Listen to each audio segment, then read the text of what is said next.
네, 안녕하십니까. 서울대학교 영양학부의 김용호입니다. 본 발표에서는 AFM 나노 전사 방법 중에 하나인 양극산화를 이용한 나노 패턴에 대해서 설명드리겠습니다.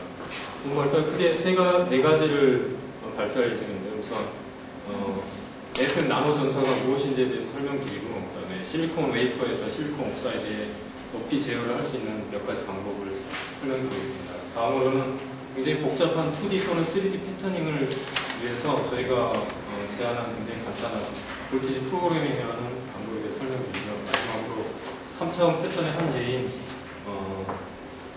3스퀘어 스태킹 스트럭처에 대해서 설명드리도록 하겠습니다. 우선 전사에서 가장 기본이 되는 게 포토리소가 있는데요. 최근 며칠 전에도 신문지장에서 발표가 된 바가 있는데, 포토리소를 통해서 제조할 수 있는 최저 CD 셀 디스턴스 레볼루션 한 100나노, 최근에는 한 70나노까지 발표되고 있습니다. 이거는 이 포토리소에서 제일 관건이 되는 건 이 라이트 소스를 뭘로 하느냐에 이게 주안점이 되는데요. 라이트 소스가 굉장히 하이 에너지를 갖는 물질이어야 되기 때문에, 빛이어야 되기 때문에 라이트 소스 찾는 게 어렵고, 너무 센 빛이면 포시멘트 이펙트 때문에 스케치형이 일어나서 레졸루션이 떨어집니다. 우선 이 광전사에서는 이 퍼터 마스크를 얼마나 잘 만드느냐가 굉장히 주안점이 되는 거고요. 장점이라고 하면 대면접을 굉장히 빠르게 반복적으로 할 수 있는 장점이겠습니다. 반면 AFM 나노 전사 같은 경우는 대면접은 아니지만 굉장히 국소한 면접을 10나노미터까지 굉장히 스피셔스하게 컨트롤할 수 있는 장점이 있습니다. 물론 퍼터 마스크는 전혀 필요하지 않게 되겠고요. 이런 장점, 지금 이게 한 70나노까지 가고 이게 10나노까지 갔기 때문에 한 7개 차이가 나는데, 제 생각으로는 AFM 나노 전사가 한 3, 4년 정도는 앞서는 모습이라고 생각하고 있습니다. 이와 같이 AFM 나노 전사는 크게 세 부류로 나눌 수 있는데요. 나노 스크래칭, 딥펜, AFM 양극산화. 본 연구에서는 양극산화를 이용하였고요. 나노 스크래칭이라는 것은 그림에서 보시다시피 팁을 오게닉 서브스트레이트에 직접 긁어버리는 겁니다. 그래서 나노 머시닝이라고 불리고 있는데요. 이 단점은 팁을 긁기 때문에 한 서너 번 긁다 보면은 팁의 노무가 쉽게 일어나요. 그래서 이거는 좀 사용되고 있는 기술이고요. 그다음에 사이언스의 99년도에 디펜이라는 기술이 소개되면서 굉장히 이슈가 됐던 이런 나노 전사법인데요. 이거는 말 그대로 팁을 하나의 펜처럼 이용해서 대상 오게닉을 잉크처럼 이용해서 셀프 어셈블리 시키는 겁니다. 몰레큘러 트랜스포트에서 단지 파지티브 패터닝만 이렇게 패턴할 수 있습니다. 이게 단점이라고 하면 우선 제한성이 좀 떨어지고 굉장히 느린 리스토어 그렇게를 보이고 있습니다. 본 연구에서 이용한 AFM 나노 전사 중에 양극산화 같은 경우는 우선 스캔 속도가 굉장히 빠릅니다. 최소 10나노에서부터 10마이크로미터, 저희 같은 경우 60마이크로미터까지도 시행해 본 바 있습니다. 기본 원리는 굉장히 간단하고, 우선 반도체 표면 위에 오게닉 레이스가 있든 없든 이런 물질 위에 전도성 팁을 걸어주고 여기에 산화 분위기를 걸어줘야 됩니다. 전하를. 그러면은 물층에 컨덴세이션 돼가지고 실리콘하고 실리콘 옥사이드 부피 차이 때문에 부피 팽창이 일어납니다. 극도 차이 되면서 부피 팽창하면서 나노 패턴이 되는 그런 결과를 보이고 있습니다. 최근에 연구되고 있는 AFM 리소 중에서 양극산화는 크게 세 가지가 주로 연구되고 있는데요. 레지스티브 패브리케이션, 자동화 또는 메탈 라이닝이 있습니다. 레지스티브 패브리케이션 같은 경우는 이곳 한양대 이혜원 교수 통해서 굉장히 많이 연구를 해오고 있어서 국내뿐만 아니라 국제적으로도 굉장히 리딩 그룹에 속하고 있습니다. 레지스트가 있냐 없냐에 따른 어떤 효과가 있냐면, 베어 실리콘을 사용할 때보다 오게닉 레지스트가 있으면 스캔 속도가 굉장히 빨라집니다. 10배에서 20배 정도까지 빨라지기 때문에 나노 전사하는 속도 향상에 큰 영향을 주겠고요. 또한 어떤 오게닉을 쓰느냐, 즉 일렉트론 억셉터 그룹이 있는 CC 더블 본딩이나 아니면 파이버 같은 물질을 쓰게 되면 더 낮은 전압에서도 더 레졸루션 좋은 패턴을 쓸 수가 있습니다. 저희가 관심을 갖고 있었던 건 두 가지인데, 우선 자동화. 이거는 아무리 패턴을 얇게 뜨고 해도 자동화되지 않으면 이건 양산화될 수 없습니다. 그래서 이 같은 경우는 RHK라는 AFM 딜러에서 제조한 벡터 스캔 방식의 AFM 장비인데요. 이거는 팁 위치를 굉장히 잘 컨트롤하는 거인데, 문제가 되는 거는 장비, AFM 장비 하나만 1억이고 이것까지 부대 시설하면은 뭐 몇 억이 될지 몰라요. 그래서 굉장히 고고가 돈이 많이 투자되는 이런 산업이기 때문에 저희는 이거를 안 쓰고 기존에 그냥 굉장히 싼 AFM 장비에 전류장치 하나만 붙여가지고 대상 패턴을 프로그래밍 해가지고 전류값을 프로그램에서 인풋하는 굉장히 간단한 방법을 제안하였습니다. 메탈 라이닝 같은 경우는 여기에서 아무리 나노 패터닝을 만들고 디바이스를 만들었다 하더라도 만약에 외부로 라인을 도선을 끌어낼 수 없다면 저는 쓸모가 없게 됩니다. 그래서 이거는 나노 사이즈인데 도선이 마이크로 사이즈라고는 말이 안 돼요. 그래서 마이크로 사이즈 도선, 최종 도선과 나노 패턴을 연결해주는 나노 사이즈의 도선을 만드는 이런 일들도 하고 있습니다. 이 같은 경우는 메탈 아이온, 대상 도선을 깔 수 있는 메탈 아이온을 잡을 수 있는 오게닉 필름을 도포한 다음에 여기에 메탈 아이온이 올라가 있고 여기에 탄원 전위를 걸으면은 아이온이 메탈로 이렇게 변하는 그런 결과들이 나오고 있습니다. 이제 실제 양극산화의 기본 원리를 간단히 살펴보면 다음과 같습니다. 우선 베어 실리콘에 대해서는 굉장히 잘 설명이 되어 있습니다. 우선 팁에 네가티브를 걸어주고 서브스트레이트는 P타입 실리콘 100이나 111을 쓰게 되는데 이제 소스 차지를 걸어주면 전기를 걸어주는 동시에 일렉트론 터널링이 발생하고요. 그와 동시에 대기 중에 있는 수분이 컨덴세이션 되면서 이러한 다양한 반응이 일어납니다. 그래서 팁에서 OH 마이너스가 생성되고요. 실리콘 서브스트레이트에서는 밀도 차이로 해서 실리콘 옥사이드가 소폭 팽창이 됩니다. 그래서 실리콘 옥사이드가 생기고 발생한 H 플러스와 OH 마이너스는 수단적으로 다시 유리해서 뭐가 더 발생하고 사라지고 이렇게 되지 않는 거 생성 기작을 보입니다. 근데 본 연구에서는 레지스트로 실리콘 나이트라이드를 도포해서 썼는데요. 이거 같은 경우는 아직 기작이 명확하게 나온 바가 없습니다.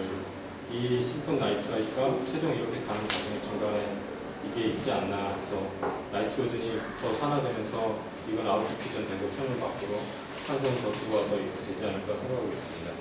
이게 최종 형태는 실리콘 웨이퍼 층에 실리콘 나이트라이드가 있고 그 위에 실리콘 옥사이드가 생성되기 때문에 충분한 전압이 가해지지 않으면 실리콘 옥사이드가 섬 형태로 실리콘 나이트라이드 층에 떠 있습니다. 그래서 애칭을 무엇으로 하느냐에 따라서 실리콘 나이트라이드가 날아가 버릴 수도 있고 아니면 섬을 누르고 있던 실리콘이 날아가 버릴 수도 있게 됩니다. 실험 방법은 굉장히 간단합니다. 우선 저희는 뭐 장비에 대한 변화를 전혀 시키지 않았습니다. 이거는 그 샘플 로딩하는 그 부분만 확대한 건데 여기에 장비들은 전혀 건들지 않았다. 우선 전류 장치를 인가했을 때 AFM 장비를 전기가 흐르게 되면 AFM에 안 좋은 영향이 있기 때문에 충분히 찹대를 시켰습니다. 컨택트 머티리얼을 이용해서 폴더를 찹대를 시킨 다음에 팁은 당연히 컨덕티브 팁을 써야 되죠. 보통 EFM에서 쓰는 TIPT나 크롬, 골드 팁을 쓰게 됩니다. 그래서 처음에는 이게 단가를 좀 더 낮추려고 실리콘, 일반적으로 쓰는 실리콘 팁을 썼었는데 거기에 골드를 코팅해서 썼습니다만 양극산하다 보면 한 서너 번 긋다 보면 그게 좀 벗겨져 버리거든요. 그래서 크롬이나 TI 같은 접착제 역할을 하는 물질이 같이 극복해야 됩니다. 그다음에 레지스트로는 실리콘 나이트라이드를 썼는데 이거는 LPCVD 공정으로 12나노 정도를 올렸습니다. 첫 번째 결과를 말씀드리는데 이거는 우선 2D 또는 3D 패터닝을 위해서 실리콘 옥사이드가 어떤 조건에서 얼만큼 성장하는지가 이게 사전에 수행돼야 되는 아이입니다. 그래서 이거 같은 경우는 습도 한 40%에서 14부터 19까지 패턴 사각형인데 이건 굉장히 간단한 패턴이기 때문에 쭉 패턴을 올리면서 이 지층 높이를 측정했습니다. 이렇게 문헌에서도 리니어하게 나오고 있고 저희도 어느 정도 리니어하게 나오고 있는 결과가 있고요. 레이트라는 말이 좀 안 맞긴 합니다만 볼티지당 0.7나노 정도 성장을 보이고 있습니다. 그리고 표면이 성장하기 시작하는 그 지점인 V0 스레솔드 볼티지는 13.5나노를 보이고 있습니다. 그렇다면 만약 습도를 더 높인다면 어떻게 될 것인가? 이 같은 경우는 습도를 한 60% 정도 좀 더 높여봤습니다. 이랬을 때는 보시다시피 뭐 패턴 이미지가 앞배보다 좀 벌어지는, 좀 레조션이 안 좋아지는 이런 결과를 보고 있는데요. 여기서 데비에이션도 좀 더 커지고요. 그러나 이런 볼티지에 따른 높이는 거의 일정한 것 같습니다.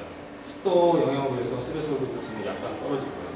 이렇게 되는 이유는 우선 상대 습도가 높여지면은 T과 서브스트레이트 사이의 워터 컨덴세이션 층이 점점 더 두꺼워집니다. 그래서 XY 방향으로 물층이 더 넓어지기 때문에 패턴 레졸루션이 좀 나빠지는데요. 높이는 단지 전압의 의존하기 때문에 그렇게 생각됩니다. 그렇다면 좀 더 높은 전압을 걸어주면 어떻게 될 것인가? 그리고 한번 시도를 해봤는데 29V까지 시도를 했을 때 어느 정도 전압을 항상 하다 보면은 리니어하게 높이가 정해지긴 합니다. 근데 더 높아지면은 한 23V까지 영혼까지는 10나노까지 성장하는 굉장히 좋은 결과가 있습니다. 좀 더 높아지면은 이런 스페이스 차지 영역이 점점 넓어집니다. 지금 어느 정도까지는 이 정도를 차다가 더 넓어지면 이렇게 됐어요. 이거 사이즈가 같은 사이즈로 한다고 했는데도 굉장히 좀 커지는 결과가 있게 됐습니다. 그래서 파트 1에서 이거 같은 경우는 2D, 3D를 위해서 실리콘 옥사이드가 어떤 영향을 받는지 지금 실리콘 나이트라이드 두께에 따른 영향도 있습니다만 시간상 생략하고요. 그런 변수에 따른 실리콘 옥사이드 성장에 대해서 사전 수업을 진행하겠습니다. 다음은 2차원 패턴을 위해서 굉장히 간단한 것부터 복잡한 것까지 패턴형 방법을 설명드리겠습니다.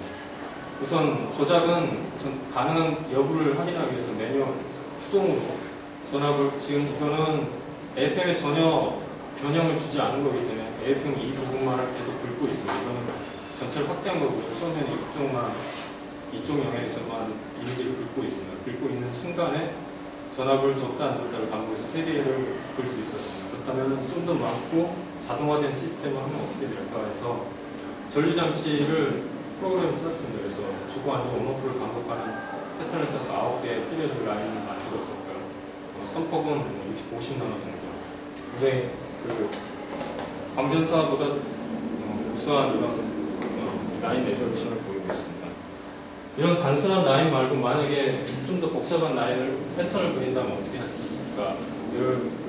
저희 같은 경우는 가로선은 굉장히 쉽습니다. 전화를 줬다 안 줬다고 하면 되기 때문에. 그러나 만약 이런 패턴을 그린다. 이거 같은 경우는 가로세로를 n by n 픽셀로 쪼개게 됩니다. 그래서 최대 256 by 256 픽셀로 쪼개게 되면은 65,000개의 셀이 나타나는데 그 셀에 디자인 원하는 패턴을 갖다 놓고 패턴이 있으면은 on, 없으면 off를 부여하게 되고요. off는 당연히 on을 두고 on은 14에서부터 29 앞선 시험 결과에 따른 집중 높이를 맞는 패턴을 주게 되는 거예요.